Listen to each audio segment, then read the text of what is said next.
Hi, welcome to the fundamentals of MCMC. This is an introduction to Markov chain. In this video, you will learn the definition of a Markov chain and its key properties, which will help you to better understand how MCMC is formulated. This might not be the first time you see the concept of Markov chain. By definition, a Markov chain is a sequence of random variables, set 1, set 2, and so on, that follows this so-called Markov property. In this formula, the state of step m is denoted as set of m, and the probability of moving to the next step, set of m plus 1, depends only on set of m, but not on set of m minus 1 or set at m minus 2, or even earlier ones. We define this conditional probability as a state transition probability. In other words, the Markov property requires that the transition probability depends only on the current state, but not on the previous ones.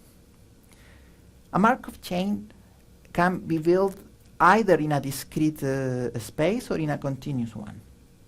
For example, this graph shows a simple Markov chain with only two discrete states, A and E. The transition probability of moving from A to E is 0.4, while the probability of staying at A is 0.6. When A and E are not discrete but continuous variables, we need probability density functions to define the transition probability. For example, this figure shows the PDFs of moving to different values from E from different values of A. Since A is also continuous, there should be infinite numbers of PDFs, but here only some of them are plotted.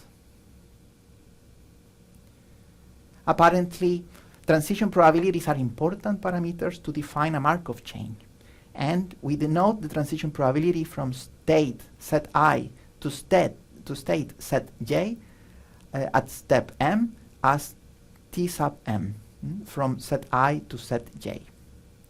Then we say a Markov chain is homogeneous if its transition probabilities are independent of the step m, as expressed in this formula. This means for a homogeneous Markov chain, the transition probabilities are invariant along time or steps. Let's take again the two Markov chains as examples. If all the probabilities and PDFs are fixed in the transition process, we will say that they are homogeneous. So what's the added value of Markov chain to sampling? Suppose we already have some samples from a target distribution, and we feed all these samples to a Markov chain and let them move one step forward, which will produce many new samples. If these new samples still follow the target distribution, then we say this particular Markov chain leaves the target distribution invariant. Or, in another way, the target distribution is invariant with respect to the Markov chain. Mathematically, pi is a row vector that describes the target distribution over the state space, and T represents the transition matrix. The left-hand side of the equation produces a new row vector characterizing the probability distribution of new samples after one-step transition. If this new vector is equal to the target distribution pi, then the Markov chain leaves the distribution invariant. Let's see how this equation can be achieved using this simple example again. Pi is a row vector and describes the target distribution. For example, the probability of being A is going to be alpha, and the probability of being E is 1 minus alpha. The transition probabilities are written in the form of a matrix T. By solving the equation pi times T equals pi, we get a unique solution for alpha, and the value for this example will be 7/11. Here we managed to find a distribution that is invariant with respect to a given Markov chain, but in the sampling problem, we usually want to do it in an opposite way. So that is, find a Markov chain that leaves the target distribution invariant.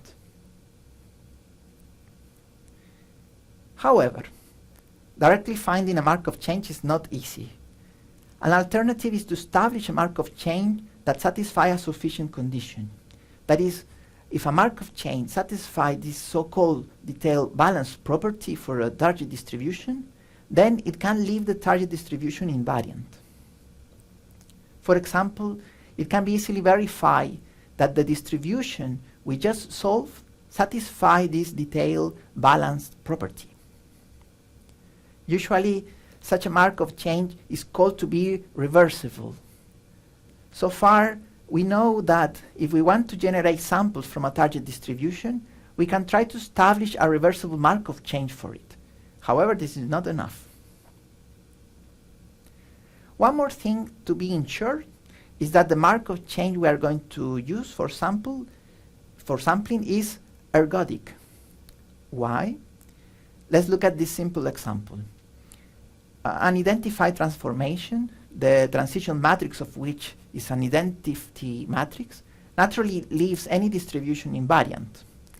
But if you feed this with any state, it will only duplicate the state but not give you samples from elsewhere in this state space. And this is problematic because we want the samples to cover the whole state space. Instead, we say a Markov chain is ergodic if we ride on this chain for infinite steps and the distribution of the samples converge to the target distribution P of Z, irrespective of the choice of the initial point. This can be guaranteed by such a sufficient condition, which can be interpreted that for any target state with a non-zero probability density, the Markov chain should have a positive transition probability moving towards it. To wrap up, to generate samples from a target distribution, we can then rely on an homogeneous, reversible, and ergodic Markov chain. So the problem now that we have is how to build such a Markov chain. And this is exactly what MCMC is going to do.